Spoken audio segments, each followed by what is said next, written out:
ఆధ్యాత్మిక నగరం తిరుపతిలో అట్టహాసంగా ప్రారంభమైన డబుల్ డెక్కర్ బస్ ఇప్పుడు చెత్త వాహనాల పక్కన చేరింది. సుమారు 2.5 కోట్లు ఖర్చు చేసి తీసుకువచ్చిన బస్ ప్రణాళిక లోపంతో అందుబాటులో లేకుండా పోయింది. అంతేకాదు దాన్ని అమ్మేందుకు బేరసారాలు మొదలుపెట్టారు. గార్బేజ్ షెడ్లో పడున్న బస్సును వదిలించుకునేందుకు విశ్వ ప్రయత్నాలు చేస్తున్నారు.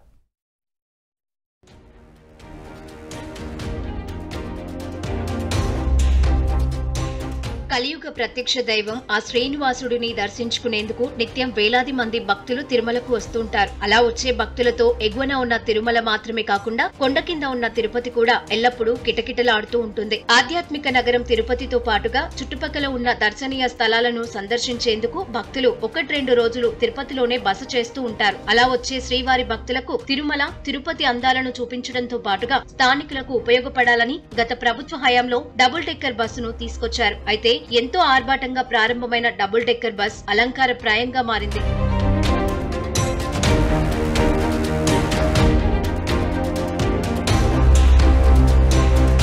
2.30 కోట్ల రూపాయలు కార్పొరేషన్ సాధారణ నిధుల నుంచి డబుల్ డెక్కర్ బస్సు కొనుగోలు చేయించారు. ఒకసారి ఛార్జింగ్ చేస్తే 250 కిలోమీటర్లు నడిచే ఈ డబుల్ డెక్కర్ బస్సులో 65 మంది ఒకేసారి ప్రయాణం చేయవచ్చు. దక్షిణ భారతదేశంలో ఎక్కడా లేని విధంగా తిరుపతికి డబుల్ డెక్కర్ బస్సు తీసుకొచ్చామని వైసీపీ స్థానిక నేతలు గొప్పలు చెప్పారు. అయితే కార్పొరేషన్ నిధులను వెచ్చించి ఆర్భాటాల కోసం తీసుకొచ్చిన డబుల్ డెక్కర్ బస్సును అమ్ముకునేందుకు అధికారులు నానాతంటాలు పడుతున్నారు. ఎంతో కొంతకు అమ్మేస్తాం ప్లీజ్ అంటూ బేరసారాలు నడుపుతున్నారు. సెకండ్ హ్యాండ్ లో అమ్ముతామన్నా కొనేందుకు ఎవరు ముందుకు రాకపోవడంతో గార్బేజ్ షెడ్డులో పడున్న బస్సును వదిలించుకునేందుకు విశ్వ ప్రయత్నాలు చేస్తున్నారు.